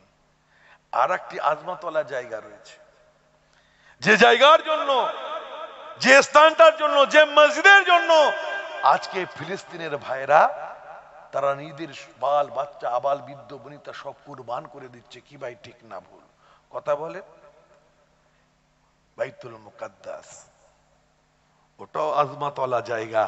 আমাদের হাতে পয়সা এলে, টাকা যখন আমাদের কাছে আসে, আমরা দু জায়গায় যাওয়ার নিয়াত করি, মক্কা শরীফ, মদিনা শরীফ। আর পৃথিবীর, গোটা পৃথিবীতে 55টা, 53 না 55টা কম বেশি মুসলিম দেশ। তো সমস্ত দেশের লোকেরা তাদের টার্গেট আমাদের মক্কা মদিনা, মক্কা শরীফ মদিনা শরীফ টার্গেট, তাদের মক্কা শরীফ মদিনা শরীফ বাইতুল মুকাদ্দাস শরীফ। তো 3 জায়গায় তারা যেতে চায়। কেন যেতে চায়? মক্কা শরীফে অনেক ফাজাইল রয়েছে, তার মধ্যে একটা কি, আপনি কাবা দেখবেন, আপনার গুনাহ মাফ হবে, দোয়া চাইবেন, গুনাহ মাফ হবে। কাবা শরীফের ইর্দ গির্দ ঘুরবেন, মাতাফে ঘুরবেন, আল্লাহর রহমত নাজিল করবেন আপনার উপরে, বরকতপূর্ণ জায়গা। এটা আমরা বর্ণনা করি, তৌহিদওয়ালারা বর্ণনা করে। আর রিসালাত, তৌহিদের সাথে সাথে রিসালাতওয়ালা নবীর ইশকে দিওয়ানারা তারা বলে, ওরে মক্কায় গেলে গুনাহ মাফ হবে, মক্কায় গেলে গুনাহ মাফ হয়, নবী পাকের রওজা মোবারকে এলে জান্নাত পাওয়া যায়। বলুন সুবহানাল্লাহ। ওখানে গুনাহ মাফ করা, জান্নাত নবীর কাছ থেকে নিয়ে যা। বলুন সুবহানাল্লাহ। ইন্নামা আনা কাসিমুন আল্লাহু ইন্নামা আনা কাসিমুন আল্লাহু ইউতি, আল্লাহ দেনে ওয়ালা, নবী বাঁটনে ওয়ালা। বলুন সুবহানাল্লাহ। আল্লাহ দেন, নবী বন্টন করেন। আর শুনুন, রিয়াজুল জান্নাতে যদি আল্লাহ আপনাকে তৌফিক দেন, একবার জান্নাতে ঢুকলে আল্লাহ পরে কি বার করে দেবেন? এটা বিশ্বাস আমাদের। একবার আল্লাহ জান্নাতে নামাজ পড়িয়েছ, আল্লাহ দুনিয়াতে জান্নাত পেয়েছিলাম, এখন পাবো না, নবীর পাশে রিয়াজুল জান্নাতে নামাজ পড়েছি, আজকে বার করে দেবে মাওলা, আজকে বার করে দিও না। ইনশাল্লাহ আমাদের বিশ্বাস, জান্নাতে যখন ঢুকেছো দুনিয়াতে, আখেরাতে আমার নবীর ওসিলায় জান্নাত পেয়ে যাবো ইনশাল্লাহ। বলুন সুবহানাল্লাহ। ঈমান শর্ত। তাহলে মসজিদে নববীর ফজিলাত বর্ণনা হয়, এটা নবীর ইশকওয়ালারা মদিনা শরীফের ফজিলাত, মক্কা শরীফের ফজিলাত বর্ণনা করেন। খালি তৌহিদওয়ালারা যারা তৌহিদের আড়ালে রিসালাতের সাথে গুস্তাকি করে, মক্কা শরীফের আজমাত বেশি বেশি বর্ণনা করেন। বাইতুল মুকাদ্দাসের আলোচনা আমরা করি না, এটা আমাদের বড় ভুল, আলিমদের বড় ভুল। ওটাও বরকতপূর্ণ জায়গা। কাবা শরীফের উপরে আঁচড় এলে আপনাদের কলিজায় যত জ্বালা ধরা উচিত, বাইতুল মুকাদ্দাসেও আঁচড় এলে ততটাই জ্বালা ধরা উচিত, কিন্তু তা ধরে না। কেন? আমাদের বেশি আমরা মক্কা মদিনার ফাজিলাতটা জানি, বাইতুল মুকাদ্দাসের ফাজিলাত জানি না। আল্লাহ কোরআনে বাইতুল মুকাদ্দাসের কথা বলেছেন কি বলেননি? বলেন, সুবহানাল্লাযী আসরা বিআবদিহি লাইলাম মিনাল মাসজিদিল হারাম ইলাল মাসজিদিল আকসা আল্লাযী বারাকনা হাওলাহু। মসজিদে আকসার আজুবাজুতে কি রয়েছে? বরকত রয়েছে। কাবা শরীফে বরকত রয়েছে, মসজিদে নববীতে বরকত রয়েছে, রিয়াজুল জান্নাতে বরকত রয়েছে, ওরে বাইতুল মুকাদ্দাসেও বরকত রয়েছে। তাই গোটা পৃথিবীর সুন্নি মুসলমানেরা, পৃথিবীর মুসলমানেরা তারা বাইতুল মুকাদ্দাসে যাওয়ার জন্য দিওয়ানা হয়ে থাকে। বলুন সুবহানাল্লাহ। কিন্তু আপনার আমার মধ্যে টাকা থাকলেও কোনোদিন ভাবি নাই যে বাইতুল মুকাদ্দাসে যাব। আল্লাযী বারাকনা হাওলাহু, আল্লাহ কোরআন পাকের মধ্যে বলেছেন ওটা মুতাবাররাক জায়গা, ওখান থেকে নবীর মেরাজ হয়েছে, ওটাও মুতাবাররাক জায়গা, ওখানে গিয়ে 2 রাকাত নামাজ পড়ে আসে, এটা মনে হয় না।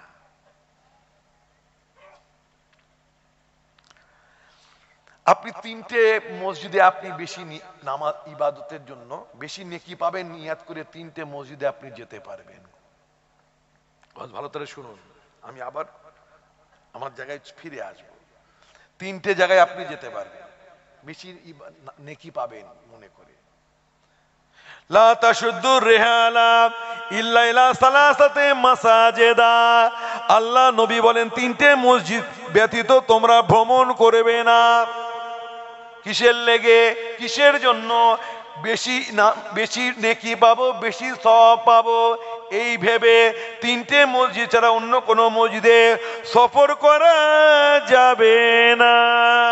আপনি যদি মনে করেন আজকে জুম্মার দিন ছিল, আজকে যদি বসে আছে আল্লামা হুজুরের মাজারের সংলগ্নে যে মসজিদ আছে, ওই মসজিদে গিয়ে যদি নামাজ পড়ি আমাদের ঘরের মসজিদের চাইতে বেশি নেকি পাবো, বা ফুরফুরা শরীফে গিয়ে মাদানী মসজিদে গিয়ে যদি নামাজ পড়ি বেশি নেকি পাবো, এই যদি আপনার নিয়ত অন্তরে আসে, যাওয়াটা কি হবে?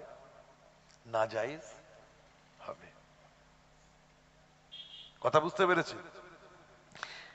আপনার মসজিদ যদি মাটির হয়, খড়ের চালও যদি হয়, ভাঙাচোরও যদি মসজিদ হয়, তবু আপনি এই মনে করে যে আমার এই মসজিদের 2 রাকাত নফল নামাজ পড়ার চাইতে বা জুম্মার নামাজ এখানে পড়ার চাইতে ফুরফুরা শরীফে গিয়ে নামাজ পড়লে বেশি নেকি পাবো, এইরূপ যদি আপনার মনে হয়, এই নিয়াত যদি আসে, এই আপনার যাওয়াটা কি হবে? কথা বলে নাজায়েজ হবে, নাজায়েজ চলবে না। কিন্তু 3টে মসজিদে আপনি যেতে পারবেন। কোন 3টে মসজিদ? তার মধ্যে 2টো মসজিদের ফাজিলাতের কথা খালি শোনেন, বাইতুল মুকাদ্দাসের শোনেন না।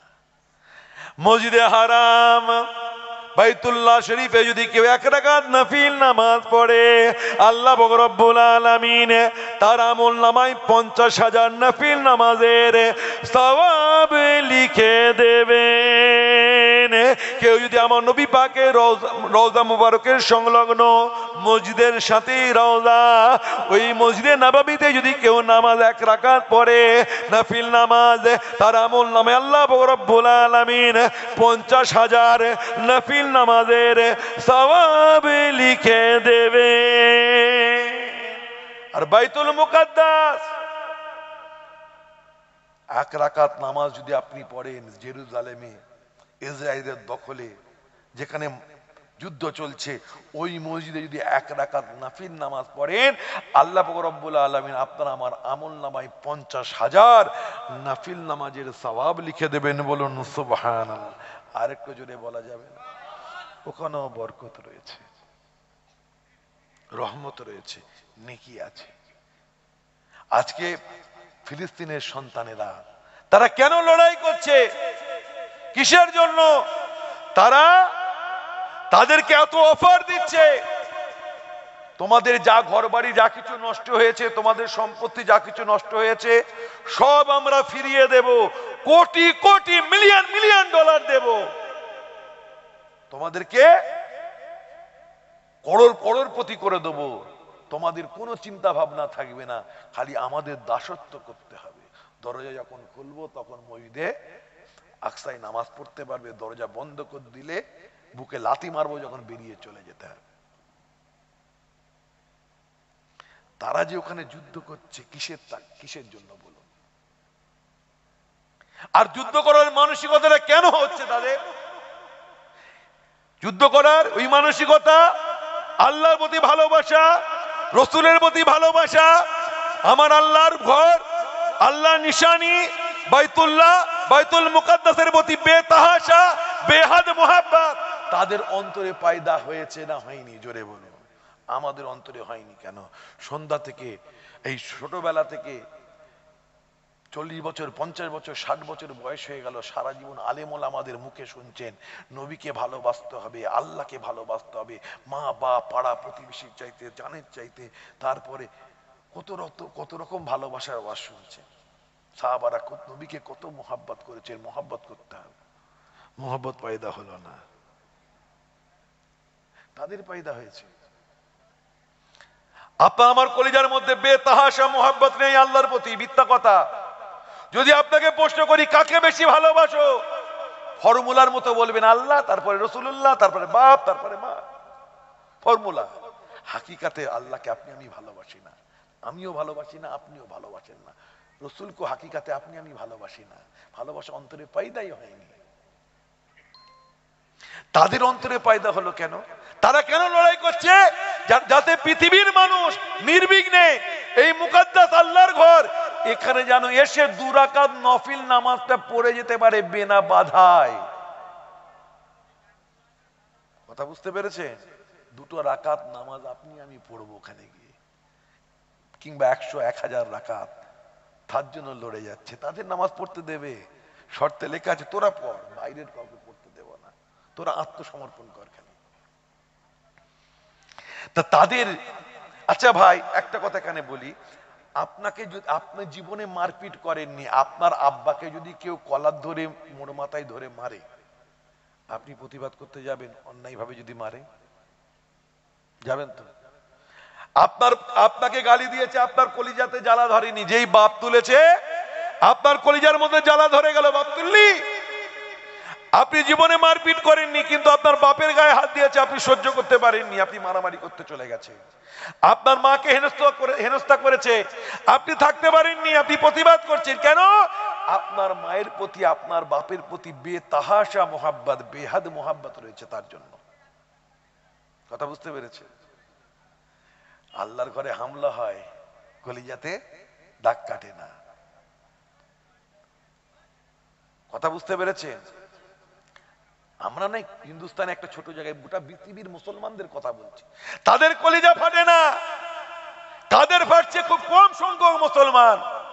তারা ব্যতীত, হাকিকাতে ব্যতীত, তারা মরতে চায়, তারা তাদেরই প্রকৃত পক্ষে আল্লাহ রাসূলের মোহাব্বত হাকিকাতান রয়েছে, এটা শুনে রাখুন। আল্লাহর প্রতি বেতাহাশা মোহাব্বত না থাকলে মসজিদের উপরে আঘাত এলে তবেই প্রতিরোধ করা যায়। কথা বুঝতে পেরেছেন? এই ভালোবাসাটা পয়দা হচ্ছে কি করে? জায়গাটায় আসুন তো, আপনার আমার পয়দা হয়নি কেন? এত আর শুনে আমাদের তারবিয়াত ঠিক নেই, আমাদের মা বাপ আমরা মুসলমান, আল্লাহ আমরা বড় ভাগ্যবান, আমাদের কোনো পরীক্ষা নিরীক্ষার সম্মুখীন হতে হয় নাই। বাপ মুসলমান, ছেলে মুসলমান, সে মুচির ঘরে হোক, সুইপারের ঘরে হোক, মেথরের ঘরে হোক, পীর সাহেবের ঘরে হোক, পীরজাদার ঘরে হোক, হাফেজের ঘরে হোক, মোল্লা মৌলবীর ঘরে হোক, ইমাম সাহেবের ঘরে হোক, বাপ মুসলমান, ছেলে মুসলমান, সারা জীবন যদি কলেমা নাও পড়ে মুসলমান, কলেমা সারা জীবন না পড়লেও মুসলমান। কেন? আপনি মোটামুটি বেসিকটা জেনে গেছেন, আল্লাহকে মানতে হবে, কৃষ্টি কালচার। আপনার বাপ আল্লাহকে মানে, আপনিও মানেন, জান্নাত মানেন, জাহান্নাম মানেন, কিয়ামত মানেন, ফেরেশতাদের মানেন, জিন মানেন, আল্লাহর সৃষ্টিকে মানেন, আপনি মুসলমান। আলাদা করে আপনাকে কলমা পড়তে হবে না তো।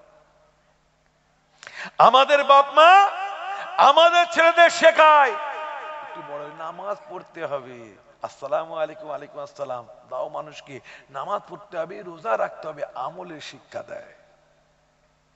আর তাদের যে ফিলিস্তিনবাসীরা তাদের ছেলেদের আমলের সাথে সাথে ইমানের শিক্ষা দেয়। তারা বোঝায় ওরে নামাজ ওটা এটা আমলের নাম, এটা ইমানের নাম নয়। ইমান হলো নবীর মোহাব্বত, নবীর ভালোবাসা, নবীর আদব, নবীর সম্মান, আল্লাহর আদব, আল্লাহর সম্মান, আল্লাহর মোহাব্বতটা হলো ইমান। আগে ইমান পাকা কর, তারপরে আমল কর। কথা বুঝতে পেরেছেন? তারা তাদের সন্তানদের শেখায় ইমানি কুয়াত, ইমানি জজবা, ফিতরাতি জিনিস। ভালোবাসা আপনার অন্তরে নবীর পয়দা হবে কি করে জানেন? আপনার বাপ দাদা যদি নবীর আশিক হয় আর সেই রকম তালিম যদি আপনি পান, তবেই আপনার অন্তরে মোহাম্মত পয়দা হবে, তাহলে সারা জীবন শুনলে পয়দা হবে না। আপনি দেখেন না, আপনি নামাজ পড়তে দাঁড়িয়েছেন, আপনার বাচ্চা ছেলেটা পাশে দাঁড়িয়ে আপনার নকল করছে। তারপর 3 বছরের মেয়েটা, মা আজান হচ্ছে, মায়ে মাথায় কাপড় দিচ্ছে দেখে সেও মাথায় কাপড় দিচ্ছে। কি ভাই, ঠিক না বেঠিক? দেখে শিখছে। আপনি কোরআন তেলাওয়াত করবেন রমজান মাসে, আপনার বাচ্চাটা আসে আস্তে আস্তে পাশে বসে এসে দুধ থাকবে, পড়ার নকল করবে। কোরআন চেনানো হয়েছে, সাহেবে কোরআনকে চেনানো হয়নি। নামাজ বোঝানো হয়েছে, সাহেবে নামাজ, যার জন্য নামাজ, সেই রসুলের মোহাব্বত, রসুলের আজমাত শেখানো হয় নাই। নামাজ শেখানো হয়েছে যার নামাজ, সে আল্লাহর মার্তবা বোঝানো হয়নি। কোরআন শরীফ যত্ন করে মকবুলে মুড়ে তাকে তুলে রাখা হয়েছে, সাহেবে কোরআন, যার জন্য কোরআন, সেই রসুলের মোহাব্বত, ভালোবাসা মানুষের অন্তরে, আমাদের ছেলেপুলেদের অন্তরে আমরা ঢোকাতে পারি না। আমল বুঝিয়েছি, ইমান বুঝাই নাই। ওরা ইমান বুঝিয়েছে। তারা তাদের ছেলেদের কি শিক্ষা দেয় জানেন? শুনুন, তারা তাদের ছেলেদের শিক্ষা দিয়েছে, ওরে বেটা শোন, নামাজ রোজা আমল, নামাজ রোজা করতে হবে। শোন, আল্লাহ তোমার কাছে খাশিয়াতে ইলাহি, আল্লাহর ভয়ে তোমার কাছে আল্লাহ যেমন তোমার চোখের পানি চান, তোমার কাছে যেমন নামাজ চান, রোজা চান, হজ চান, যাকাত চান, তেমন আল্লাহ প্রয়োজনে তোমার কাছ থেকে রক্ত চান। তুমি নামাজ পড়তে পারবে, চোখের পানি ফেলতে হয়তো পারবে, রক্ত দিতে পারবে তো বেটা? প্রয়োজন ইসলামের জন্য, ইসলামের নিদর্শনগুলিকে অক্ষত রাখার জন্য, ইসলামের আজমাতের জন্য রক্ত দিতে পারবে তো? আল্লাহ তোমার কাছে শুধু নামাজ চাননি, চোখের পানি হু করে কাঁদবে শুধু চাননি, আল্লাহ তোমার কাছে প্রয়োজনে রক্ত চেয়েছেন। পারবি তো রে রসুলের ইশকে, রসুলের ভালোবাসায়, আল্লাহর ইশকে, আল্লাহর ভালোবাসায় জান কুরবান করতে?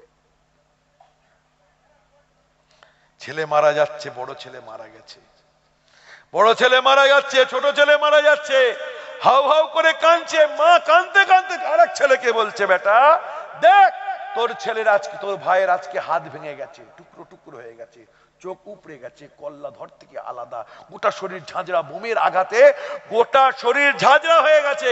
ওরে দেখ, ভয় পাবি না, তুইও বেরিয়ে যা।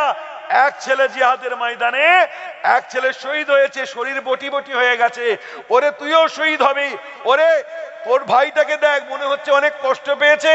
না না না, আমার নবীর হাদিস মিথ্যা হয় না, শহীদের রক্ত জমিনে পড়ার, শহীদদের কষ্টটা এতখানি কষ্ট, শহীদ যখন মারা শাহাদাত বরণ করে পিঁপড়ে কাটার মতো লাগে। ওরে তোর ভাইটা যে আজকে মারা গেছে, শহীদ হয়েছে, পিঁপড়ে কাটার মতো লেগেছে, ওরে চিন্তা করিস নাই, রক্ত রঞ্জিত তোর ভাইটাকে দেখছিস, তোর ভাইটাকে কাতরাতে দেখছিস, আর এক ভাই কাতরাচ্ছে দেখছিস, ওরে না রে, এরা কাতরাই নাই, এরা যন্ত্রণা পায় নাই, এরা আল্লাহর দিদার করছেন। বলুন সুবহানাল্লাহ। কেন আল্লাহ রাসূল বলেছেন শহীদের রক্ত জমিনে পড়ার সাথে সাথে তার সাথে আল্লাহর দিদার হয়ে যায়। বলুন সুবহানাল্লাহ। যা চলে যা, একজন গেছে, তুইও চলে যা। কাল কিয়ামতের দিনে আল্লাহকে বলতে পারবো শহীদের স্ত্রী বাইতুল মুকাদ্দাসের আজমাতের জন্য আমার ছেলে জানটা কুরবান করেছে। শহীদের মা বলে, শহীদের মা, শহীদের স্ত্রী, শহীদের বোন বলে আমরা কাল কিয়ামতের দিনে আল্লাহর দরবারে পরিচয় দিতে পারবো। বলুন সুবহানাল্লাহ। বাচ্চা ছেলে কোলে, পানি নেই, ধ্বংসস্তূপ থেকে বার হয়েছে, ছটফট করছে, মারা যাবে, হাঁপি কাটছে। মা ঝরঝর করে কাঁদে, বলে বেটা রে আজকে পানি দিতে পারলাম না, পানি নেই তোর মুখে ঠোঁটেতে, আজকে পানি দিতে পারলাম না। ওরে চিন্তা করিস না, ইমাম হোসেনের কথা ভাব, নবীর নওয়াসা, সমস্ত জওয়ানদের লিডার, সৈয়দুল শুহাদা ইমাম হোসেন রাদিয়াল্লাহু তাআলা আনহু, ইমাম হাসান রাদিয়াল্লাহু তাআলা আনহু, আলী আকবর, আলী আওসাত, আলী আসগর, জৈনুল আবেদিন, আব্বাস আলমদার, তারপরে এইভাবে হযরত আবুল কাসেম, এইভাবে নবীর নওয়াসারা শাহাদাত বরণ করেছেন। আর ইমাম হোসেন পানি পাননি, মাসুম সাকিনা পানি পাননি, তোকে পানি দিতে পারলাম না। আমরা নবীর নওয়াসাদের মাননেওয়ালা, ওরে নবীর নওয়াসারা পানি পাই নাই কারবালার জমিনে, আজকে তুই পানি পেলি না, চিন্তা করবি না, আজকে তোকে পানি দিতে পারলাম না, তোর ঠোঁটেতে পানি দিতে পারলাম না, চিন্তা নেই, কাল কিয়ামতের দিনে আমার রাসূল হাউজে কাউসারের পানি পান করাবেন। বলুন সুবহানাল্লাহ। আরেকটু জোরে বলা যাবে? জমির মুর্দা, তাদের কথা শুনে হু করে কাঁদি, ইমানি জজবা পয়দা হয় না। কথা বুঝতে পেরেছে? আল্লাহ রাসূল জিকির শুনে একটু জোরে সুবহানাল্লাহ বলার ক্ষমতা নেই, ফোন করে আমাকে বলছে যাওয়ার কোনো লাইন আছে ভাইজান, জিহাদ করতে যাব ফিলিস্তিনে। জিহাদ করবি? ভালো কথা, আগে ঘর থেকে শুরু কর না ভাই আমার।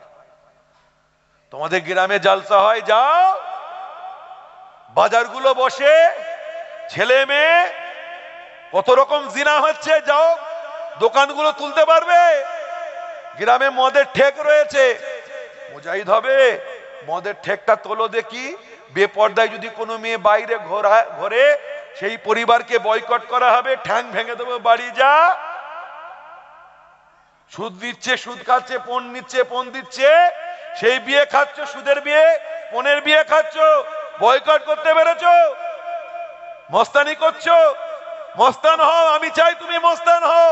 আরে উমর ফারুকের মতো মস্তান হও, ন্যায়ের জন্য, ইসলামের আজমাতের জন্য প্রতিবাদ করো দেখি, আল্লাহর ফরজিয়াত কায়েম করার জন্য, আল্লাহর দ্বীনকে কায়েম করার জন্য তুমি বুকটা পেতে দাঁড়াও তো দেখি প্রতিবাদী হয়ে। জিহাদ করবে। নিজের বোনটাকে পর্দায় রাখতে পারলে না, উনি জিহাদ করবে। নিজের মাকে পর্দা করাতে পারলে না, নিজের বউকে নুমাইশ করাচ্ছ, মোটরসাইকেলের পিছনে বসিয়ে বেপর্দায় ঘুরে বেড়াচ্ছ, বোরকা পরাতে পারলে না, পর্দা করতে পারলে না, উনি জিহাদ করবে। ঘর থেকে জিহাদ শুরু করো না। কথা বুঝতে পারছেন? মা বলছে চিন্তা করিস না, আমার নবী হাউজে কাউসারের পানি পান করাবেন। ওরে বাচ্চা, আজকে তুই আমার হাতে পানি পান করাচ্ছিস, সেদিন চিন্তা কর সামনে রসুল কা চেহারা হো, কুরবান হয়ে যান। জোরে বলুন সুবহান। সামনে রসুলের চেহারা হবে, রসুলের রহমত ভরা হাত হবে, রসুলের হাত দস্তে মোবারক হবে, তোর জুবানে পানি হাউজে কাউসারের যাবে। হালকুম থেকে নিচে নামবে। বল এর থেকে আর বড় মজার কিছু আছে? আজকে আমি পানি পান করাবো, তোর মা পানি পান করাবে, তার চাইতে কতই না বেহতার যে রসুল তোমাকে পানি পান করাবেন।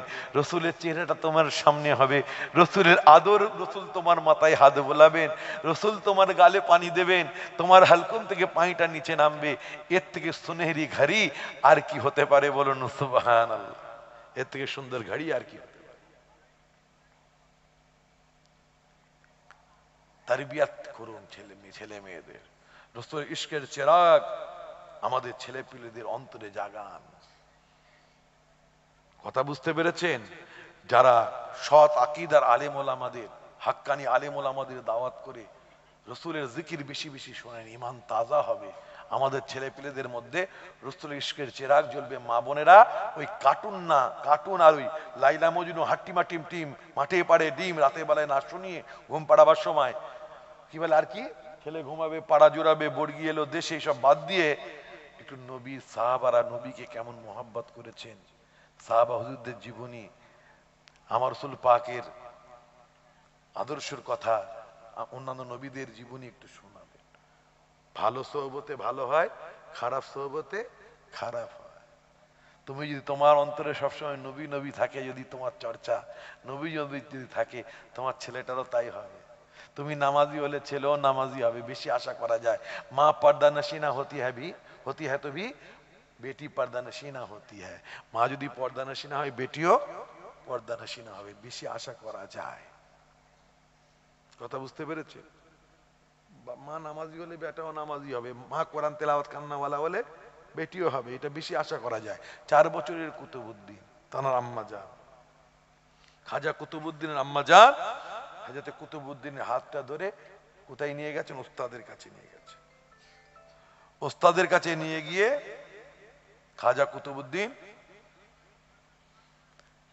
আম্মা জান ওস্তাদের কাছে খাজা কুতুবউদ্দিনকে নিয়ে গেছে।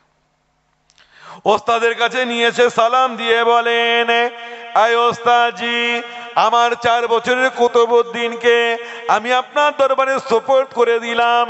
এনাকে দিন শিক্ষা দেবেন, কোরআন শিক্ষা দেবেন, কোরআন হাদিসের তালিমাত দেবেন। আমি আমার ছেলেকে আপনার দরবারে সুপর্দ করে দিলাম। মা চলে গেছেন। খাজা কুতুবউদ্দিনকে ওস্তাদ বলছেন, যাও উজু করে এসো বাবা, উজু করে এসো। কুতুবউদ্দিন বলেন, আম্মাজি, উস্তাদজি বিয়াদবি মাফ করবেন, আমার আম্মাজান যখন আমাকে ঘর থেকে রওনা করেছিলেন, উজু করিয়ে দিয়ে রওনা করিয়েছিলেন। বলুন সুবহানাল্লাহ। আমি বা উজু রয়েছে। বাবা কুতুবউদ্দিন পড়ো, আউযু বিল্লাহি মিনাশ শাইতানির রাজিম। কুতুবউদ্দিন পড়ে নিয়েছেন, আউযু বিল্লাহি মিনাশ শাইতানির রাজিম। পড়ো বিসমিল্লাহির রহমানির রহিম। কুতুবউদ্দিন পড়েছেন বিসমিল্লাহির রহমানির রহিম। পড়ো বাবা আলহামদুলিল্লাহি রাব্বিল আলামিন। কুতুবউদ্দিন পড়েন না, পড়ো বাবা আলহামদুলিল্লাহি রাব্বিল আলামিন। কুতুবউদ্দিন পড়েন না, পড়ো বাবা আলহামদুলিল্লাহি রাব্বিল আলামিন। কুতুবউদ্দিন পড়েন। বারবার যখন বলছেন পড়ে না, খাজা কুতুবউদ্দিনকে ওস্তাদ রাগ করে বলছে, এই কুতুবউদ্দিন, তোমার মা তোমাকে আমার কাছে পাঠিয়েছেন কোরআন শিখতে, তুমি পড়ছো না মানে? কি ব্যাপার, পড়ো না কেন? হাঁকার মেরেছে বাচ্চা তো, যে হাঁকার মেরেছেন খাজা কুতুবউদ্দিনের চোখ দিয়ে টপ টপ টপ টপ করে পানি ঝরতে লেগেছে, কাঁদছে। খাজা কুতুবউদ্দিন কাঁদছে। পড়ো না কেন? আমি তোমাকে পড়তে বলছি। ওই সময় চোখ ভর্তি পানি নিয়ে 4 বছরের কুতুবউদ্দিন বলেছিলেন, আয় ওস্তাদজি, আমি আমার মর্জি থেকে পড়তে চাই, তুমি কোথা থেকে পড়তে চাও বলো। ওই সময় 4 বছরের কুতুবউদ্দিন বলেছিলেন, ওস্তাদ বলেন, ঠিক আছে, কেঁদো না, তুমি কোথা থেকে পড়বে বলো, যা বলবে তাই হবে। ওই সময় 4 বছরের কুতুবউদ্দিন বলেছিলেন, আমি পড়বো সুবহানাল্লাযী আসরা বিআবদিহি লাইলাম মিনাল মসজিদিল হারাম। ওস্তাদ বলেন, এটা তো 15 পারা, বাকি 14 পারা কে পড়বে? ওই সময় 4 বছরের কুতুবউদ্দিন বলেছিলেন, আয় আমার ওস্তাদজি, আমার আম্মা জান 14 পারার হাফেজা, ফজরের নামাজের পরেতে আমাকে কোলে নিয়ে দুধ পান করাতেন। 14 পারা কালামুল্লাহ শরীফ তেলাওয়াত করতে করতে দুধ পান করাতেন, যতক্ষণ না পর্যন্ত 14 পারা কালামুল্লাহ শরীফের তেলাওয়াত শেষ না হতো। আমার নবী, আমার মা দুনিয়ার কোনো কাজ করতেন না, আমি আমার মায়ের দুধের বোঁটা ছাড়তাম না। আমি আমার আম্মা জানের কোলে শুয়ে দুধ পান করতে করতে মায়ের জুবান থেকে 14 পারা কোরআন শরীফের তেলাওয়াত শুনে শুনে শুনে শুনে আমি কুতুবউদ্দিন 14 পারার হাফিজি হয়ে গিয়েছি। আর একটু জোরে। মায়ের মুখ থেকে 14 পারা কোরআন শরীফের তেলাওয়াত শুনে আমি 14 পারার হাফেজ হয়ে গিয়েছি। কথা বুঝতে পেরেছে? আমার মা 14 পারার হাফেজা। আর আমাদের মা বোনেরা সন্ধ্যা থেকে সিরিয়াল দেখা শুরু করে। মাগরিবের নামাজ হলো কি হলো না, সিরিয়াল চলবে রাত 12টা 1টা পর্যন্ত। যদি কাজা হয়ে যায়, মানে দেখা যদি মিস হয়ে যায়, পরে কাজা তুলবে। নামাজের কাজা তোলে না, সিরিয়ালের কাজা আদায় করে। আর সখীকে ফোন করে, বন্ধু শোন না, অমুক সিরিয়ালে অমুক জায়গাটা ছেড়ে গেছে, কি করে দেখা যায়? তিনি বলে দিচ্ছেন যে অমুক টাইমে ইউটিউবে দেখবে, অমুক চ্যানেলে দেখায়, ওটা দেখে নেবে। এটা টনটনে জ্ঞান আছে। কচিকে বাচ্চাকে দুধ পান করাচ্ছে, গান শুনতে, কানে ইয়ারফোন গোজা আছে, গান শুনতে শুনতে ছেলেকে দুধ পান করাচ্ছে। ছেলে পড়ছে, পড়াচ্ছে, গান, নিজে গান শুনতে শুনতে। পড়াই বরকত হবে? কথা বলেন। সিনেমা দেখছে, পেটে বাচ্চা। পেটে বাচ্চা থাকলে কোরআন তেলাওয়াত বেশি বেশি করতে হয়, আমল করতে হয়, ভালো তাসির পড়বে। আর এক আমল তো দূরের কথা, অবসর সময় পেয়েছে, কাজ করতে হয় না বলে সারা রাত পেটে বাচ্চা নিয়ে 3টে পর্যন্ত কি করছে? সিনেমা দেখছে, গান বাজনা শুনছে। শুনে ছেলে হলো, আল্লাহ দিল, তারপরে 5-6 বছর বয়স হয়েছে, তার আগে থেকে সে লাথি মারা শুরু করেছে পেটেতে, ঘাপাঘাপ ঝাড়ছে পেটে, বুঝলেন? ডাক্তারের কাছে বলছে এত তো ঝাড়ে না। বন্ধুদের জিজ্ঞেস করছে যাদের আরো বাচ্চা আছে, শোন, ওই রোজিনা, ওই ছকিনা, এই তোদের তো বাচ্চা হয়েছিল, এই পেটে অত লাথি মারতো? বলে আমাদের তো মারতো। মা, মুরব্বী চাচিকে জিজ্ঞেস করছে, মানে এত তো মারতো না, মাঝে মাঝে একটু পেটে নড়াচড়া করে। তো আমার তো খুব নড়ছে, খালি ঝাড়ছে। ঝাড়বে না? ও মারামারি দেখছে, সিনেমায় কুস্তি দেখছে, মারপিট দেখছে।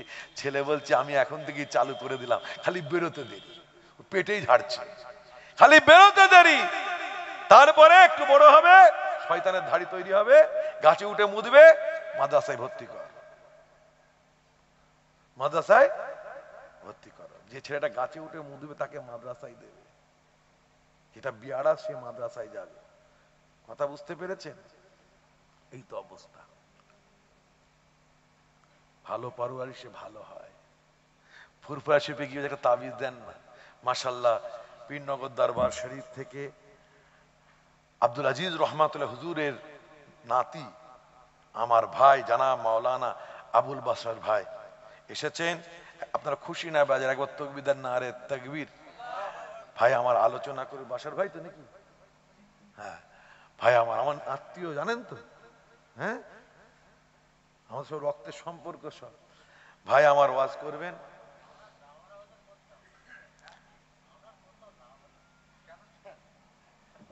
ভাই আলোচনা করবে, আল্লাহ যদি আবার আসার তৌফিক এনায়েত করেন। কোথায় আছে একটু, আল্লাহ যদি আবার আর তৌফিক এনায়েত করেন, ইনশাআল্লাহ দীর্ঘ আলোচনা হবে। ভাই এখন আলোচনা করবেন, আপনারা ধীরে স্থির ভাবে শুনে একবার তাকবীর দেন, নারে তাকবীর, নারে তাকবীর। আমার ভাই খুব সুন্দর নাত শরীফ পড়েন, আমি খুব ভালোবাসি, আমার বড় ভাই খুব ভালোবাসে শুনতে। ভাই নাত পড়বেন, আমি শুনতে শুনতে যাবো ইনশাআল্লাহ। তো ভাই ওয়াজ করবেন, আপনারা ধীরে স্থির ভাবে শুনবেন। আসসালামু আলাইকুম।